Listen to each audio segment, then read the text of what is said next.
Good morning, good afternoon, good evening. My name is Lowell Kavnick. I'm the host of VLU Grand Rounds, and today we have an exciting topic and exciting speakers. We have over a 75-year history of thermal ablation collectively, and today we're going to talk about thermal devices, where we were, where we are now, and where will we go. Our main speaker today is Mikel Sadek, and will be followed by Michael Vasquez as a discussant and Olivia Pichot as a discussant. Michael, the floor is yours. Great. Thank you, Dr. Kavnick, Dr. Kanata, Dr. Pichot, and Dr. Vasquez for your upcoming discussion. And thank you for the opportunity to delve into this topic. And I'm sure there will be a lot to discuss. So moving forwards, my disclosures.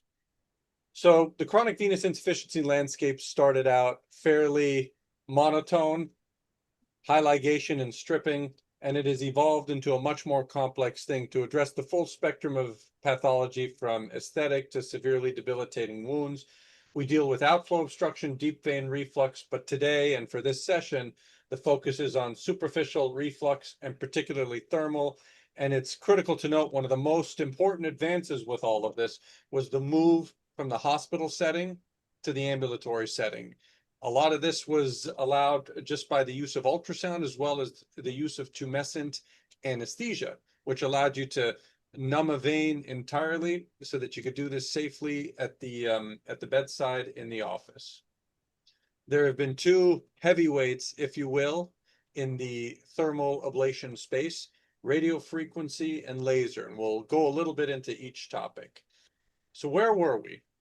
This is one of the earliest large trials put out there, as you can see by Doctors Merchant, De Palma, and Kavnick, looking at the original venous closure device, as we were discussing in the preamble, 286 patients at 30 sites from December 98 to June of 2000. And it was shown to be a safe and effective device. 90.1% of patients were free of reflux at 24 months. And patients, we weren't doing full-blown quality of life assessments at the time, but patient satisfaction assessment was quite high, as you can see by the numbers. And it was deemed comparable to stripping. So that's where we were. These are the 6 and 8 French devices that maybe some of you guys heard. It was a continuous pullback radiofrequency. And now it's more of a segmental ablation. Was 7 centimeters. Now the newer version is 8 centimeters. And it's works the same way, similarly, theoretically, by injuring the endothelium and causing denaturing and contraction of the collagen. But it can also work kind of like a branding iron as well, because there's associated pressure that you apply with your hand or with the ultrasound when you do that. Laser has similarly evolved in quite a number of ways, and perhaps in more varied ways. A lot of the initial lasers exhibited the hemoglobin-specific laser wavelengths, as you can see exemplified by the 810 and 980 nanometer diodes. These targeted the hemoglobin in red blood cells, which caused the blood to heat up, potentially thrombose, and then result in the associated endothelial injury. And it required relatively higher energy levels, or leads, or linear energy endovenous densities, joules per centimeter. And that was because you had to heat the blood before it was eventually transmitted to the vein wall. And so then came along the water-specific wavelengths, which targeted water, and specifically the vein wall, probably exemplified best by the 1470 nanometer wavelength, but there are others as well. And that allowed for the use of lower energy levels, potentially resulting in less complications. So early 2000s, a lot of these improvements took effect. In addition, various fiber tips, whether it was the bare tip fiber, the jacket tip fiber to try to prevent direct contact between the laser tip and the wall, or a radial fiber tip to allow even distribution or dispersion of the laser energy to the vein wall circumferentially. Deemed safe and effective overall. So then a lot of the focus was on improving bruising and pain. This was a study that had a clinical cohort as well as a benchtop component to the study. And it showed that there was some differences between the hemoglobin specifics and the and the water specific laser wavelengths, but really the fiber tip ended up making the biggest difference. the jacket tip fibers did better in terms of reducing localized perforations to the vein wall and clinically in reducing pain and bruising in the patients. So where are we now? I mean, effectively, it's become the standard of care. You see that with the current AVF, SVS, AVLS varicose vein treatment guidelines.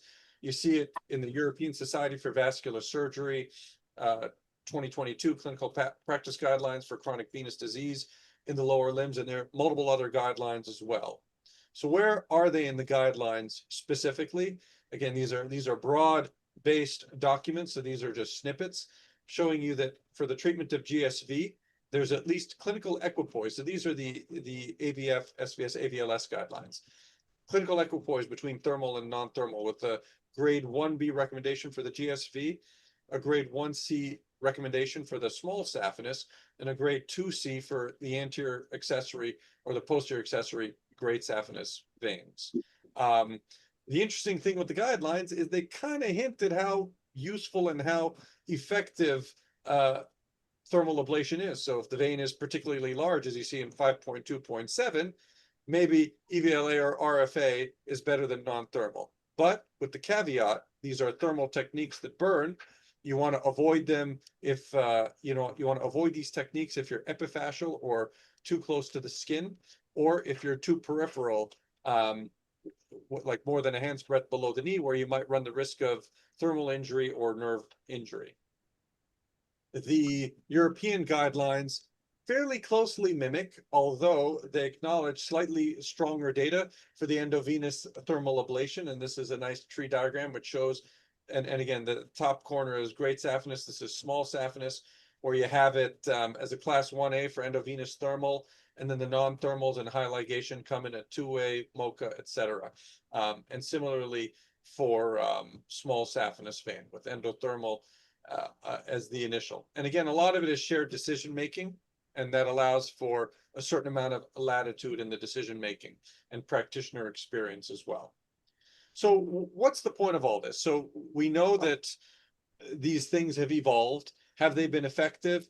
And I think it's been a resounding yes, not just in terms of quality of life, but in terms of, perhaps the holy grail of healing venous ulcers. And I think this is perhaps one of the most important trials in medicine, or at least in venous medicine in recent history, which is the EVRA trial, randomized trial throughout the UK, comparing early treatment after venous leg ulcer identification versus deferred treatment.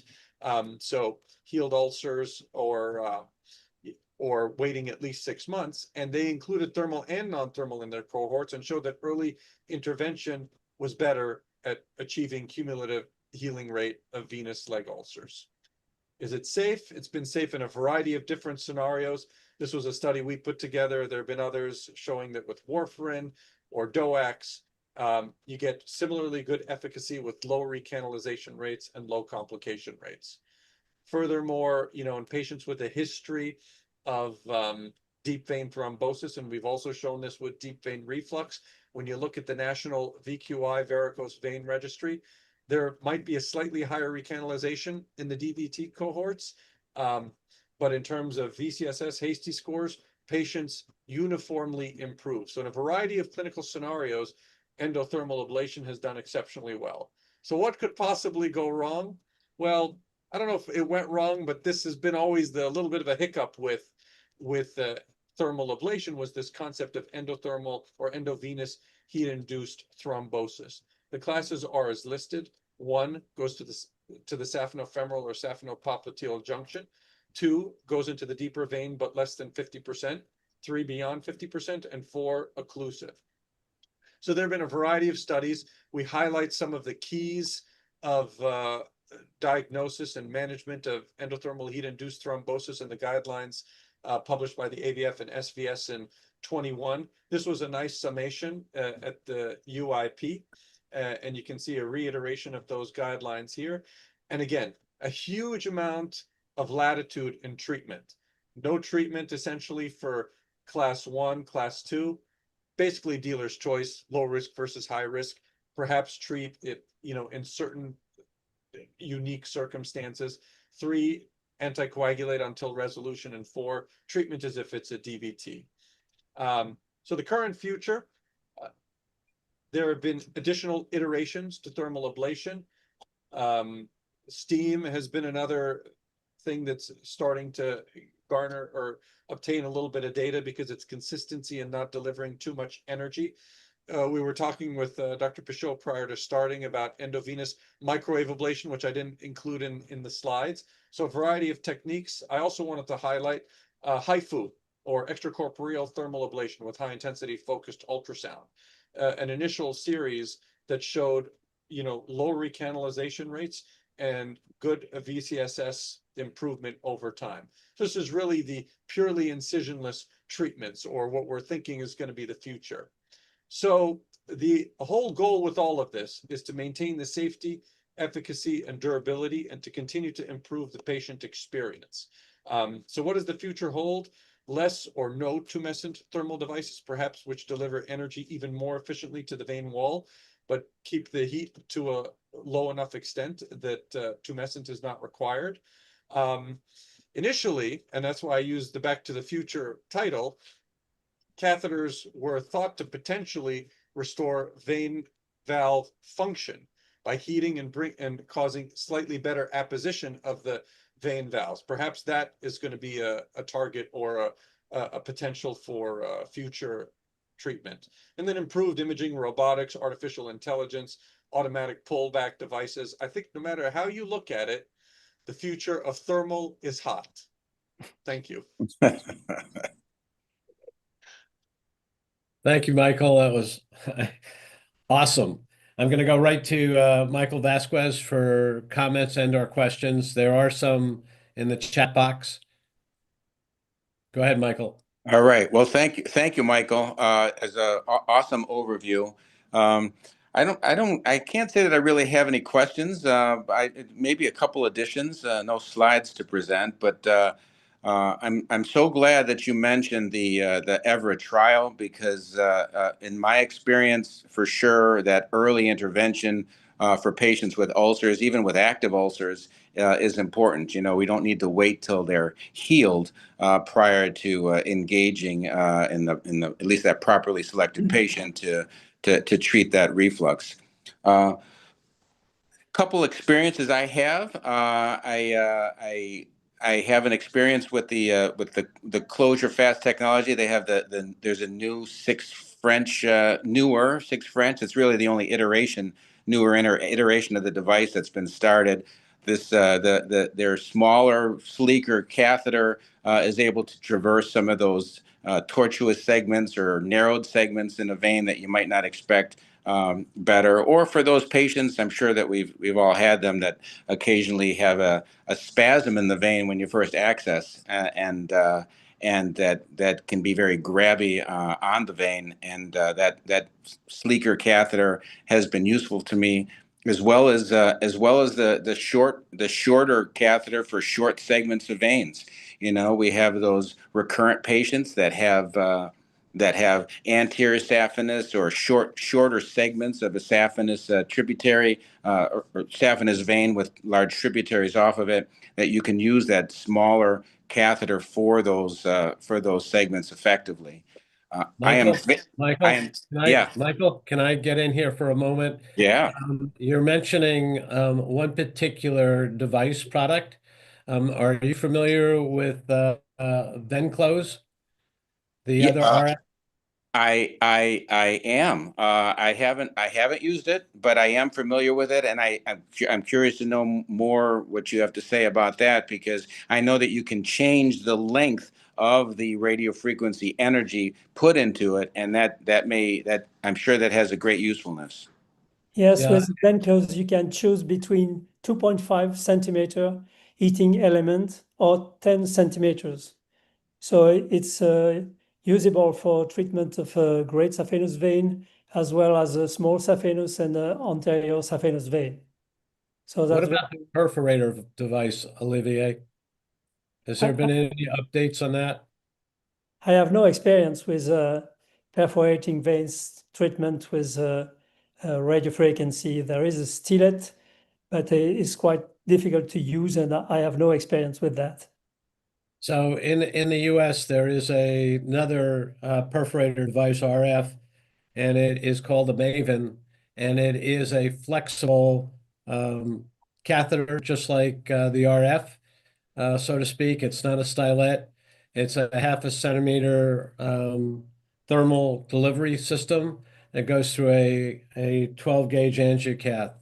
So the data looks pretty good from that going forward. Michael, go ahead. I'm sorry to interrupt. I just wanted No. equal time. Thank you. So the other thing is I know that HIFU has been used. This article is worth a read for everyone that may be interested. But HIFU has been utilized for perforator veins, or at least the veins surrounding those perforators effectively as well. I know that there is some with HIFU. There's been some concerns over tolerance to the procedure, and they've been working hard to make it more tolerable, because when you deliver this energy through the skin, there's a potential for burning of the skin or just discomfort associated with the procedure, and I know they're working hard to try to accommodate that. Olivier, I'm going to turn it over to you, and hopefully you'll mention the differences between high intensity frequency ultrasound thermal and cavitation. So if you would go through thermal RF laser first and go forward. Thank you. Thanks. So I use thermal ablation since many, many years. I saw the improvement of the devices since 10 years, and no more evident improvement all these last years. But with thermal ablation, we have devices that are very effective, easy to use, and it's possible to combine laser and radiofrequency according to the presentation of the superficial veins insufficiency in different patients. There is some advantages for radiofrequency or for laser according to their modality of delivery, heat delivery. Concerning HIFU, HIFU allows to treat veins with a thermal model, and it's quite interesting, but it's still a long time treatment, and it's painful because there is heating of the vein wall. But I think it could be interesting only to shrink the vein walls and maybe to restore valves as Michael proposed. Olivier, Yeah. Olivier, what about the recanalization rate with HIFU thermal that was published? Actually, the results are quite interesting, with 90% of obliteration with a quite short follow-up. And Paolo Casoni described also shrinkage of the vein without any persistent reflux. So that's just the beginning of the analysis of the results of this kind of treatments. Which is interesting also, because early results from radiofrequency technology were that you didn't always get complete occlusion of the veins, but that did not necessarily relate to the reflux in the vein. Oftentimes you eliminated the reflux without occluding the vein. Yeah. There's been a publication by Pablo Casani that talks about over a 20% recanalization rate with HIFU. However, there is a shrinkage of the vein wall, and I think maybe that may lead to maybe the restored catheter that we were alluding to early on with radiofrequency, which we could not predict. 50% of the time we closed the vein and 50% we restored normal flow. We just couldn't predict which ones. The cost of HIFU now, thermal, seems to be extremely expensive, and hopefully that'll change. But you could see, as Michael said, something about AI and the perhaps going forward. Any talk about cavitation, Olivier? Yeah. Thermal HIFU is one of the options, But HIFU can also have other tissue effects, and especially cavitation. Cavitation is quite of erosion of tissue. We call it also histotripsy. It's already used for treatment of hepatic tumor, for example, liver tumor. But we developed a device to treat varicose vein with cavitation, and cavitation will provoke an erosion of the vein wall under echographic control, and it's kind of mechanical sclerotherapy. So we are just developing this technology with for actually animal experience, but no application in human at the present time. Well, thank you very much. There are some questions here on the chat box. One of them is from Professor Bozkurt from Turkey. Michael, do you think there's a difference between RF and laser for larger veins? It's a good question. I think I probably have a nuanced answer to that. You know, veins are larger until you start to messing them and getting them to spasm and putting the patient in a steeper Trendelenburg position. And I guess the way I handle larger veins is slightly differently with laser as compared to radiofrequency. So at least with radiofrequency, you have the opportunity with the segmental ablation to ablate up to 3 times, at least per the IFU. And that can potentially help you seal an enlarged vein closed. The laser, you might want to deliver more energy. The standard IFU for at least the 1470 is 30 to 50 joules per centimeter. So you might want to give a little bit more in those areas. Probably all comers for very large veins, laser might be slightly more effective because of its flexibility. But I think you can work both technologies, and ultimately probably depends on operator experience. So the next question is, what do you think, why in the last American guidelines, no recommendation difference was stated for thermal and non-thermal techniques, and all considered in the same group, whereas in the European, it was certainly highlighted as you have shown? Yeah. Well, I think it's important to note that it was a change to the American guidelines. Previously, thermal was listed as the initial one, but I think a number of additional trials have come up that have shown longer term durability. I think the EVER trial was interesting because it included both thermal and non-thermal, and there are a number of other trials that have shown the durability of you know, endovenous microfoam as well as of cyanoacrylate. And I think that, you know, it was felt that there were enough data to determine that there is clinical equipoise. Now, data for thermal is still longer standing, and it's you know, I mean, it's been out to 20 years in some instances or longer. And so I think it depends. A lot of that becomes a value judgment, or by the committees writing the guidelines, if they think that that's enough, or if, you know, 3 to 5 year outcomes is adequate to determine clinical equipoise. But I think that that's where the difference is. Well, thank you very much. From Anil Hingorani, it's about financial differences, and this is exposed to the whole panel. Could you discuss the financial differences of the various types of thermal ablation, radiofrequency versus laser, specifically on a global market? Now that there are more RFA devices available, will this help with the financial issues and global access? Michael, first. Sure, I'll take a By stab at Michael this. Vasquez and then Olivia. I think, you know, with the, you know, in a capitalist type economy, I think if you have more competitors on the market and more technologies that demonstrate clinical equipoise, eventually that does drive down costs. So I think that there is a significant point to that, and, you know, it also improves outcomes because the competition between these devices, I mean, the reason there's a 6 French 8 centimeter venous catheter now is because Venclose had come out with a 2.5/10 centimeter 6 French catheter. So I think it drives improved clinical outcomes as well as lower costs. So I see it as potentially improving access, particularly in places that have a hard time getting a generator and are still doing high ligation and stripping or pin stripping, and that's certainly a good technique in many situations. But this might broaden access potentially.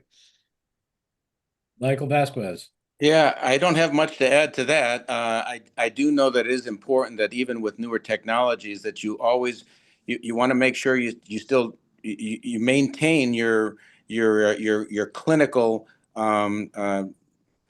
determinants of where you treat and how you treat. And that may influence the cost. But for example, you want to make sure to treat to that lowest point of reflux to really get the results that you're looking for. And other catheters that may not offer that, or that start to encourage people to bring back patients for multiple treatments on the same leg, that's to be avoided, and that factors into that clinical decision making that we should avoid. But if it creates a healthy competition and you can still provide the same results, I'm all for it. Olivier? Yes, I don't make any real difference between laser and radiofrequency. They are both effective, and in France, the price of the device is quite the same. Thank you. We have a couple of questions, and we're certainly running out of time, and I think we could go on forever. But Marianne Demesse really talked about rare failures of endovenous thermal ablation, which are due to increased thicknesses of the vein wall, i.e., post superficial venous thrombophlebitis, which certainly need higher energy. Would you agree with that, Mikel Sadek? I think I agree with that. And in the post-SVT patient, where you're often navigating a recanalized irregular lumen, I tend to find some slight benefit with navigating with the laser compared to the current radio frequency devices. It's also, if you go outside of thermal, it's a great thing for endovenous microfoam, which can navigate all of that and still scar. The durability between the two remains to be determined. These are always challenging patients, but at least the laser, you can pull back more slowly and navigate through the lesions more easily. My bias, yeah. Last question from Kursat Bozkurt to you, Michael. Michael, do you really think 1940 is superior to 1470? Which one do you prefer if you consider extra costs of the 1940? My experience has only been with the 1470. I think 1940, which is even more water specific, is theoretically interesting. So I don't know. Sometimes theory does not translate to practice, which is what we showed in our study, that the jacket tip did better compared to the bare tip, and that was a much bigger effect than the 1470 compared to the 1810. But I think it's worth trying, and the technology is interesting. But I have limited experience with 1940. The basic question would, if you have a 1470, would you go out and buy a 1940? And I do have Not at this experience. time. Not at this time. I do have experience with a 1940, and we still need to look at that in the future, and certainly trials. There is no real RCT at this point, but I'm sure it'll come. There are some ideas that 1940 may be protective with nerves. I've heard that from one discussant. So I'd like to thank Mikel Sadek, Michael Vasquez, and Olivia Pichot for this grand rounds. It was very informative. I wish we had more time. But next week, we have an interesting discussion, and that will be delivered by Alexandra Gonzalez on the topic of role of venoactive medications in patients, lessons learned. The discussants will be Jorge Ulloa and Monica Glavisky. So again, thank you very much for the presentations today, and we'll see you next week. Thank you. Got it.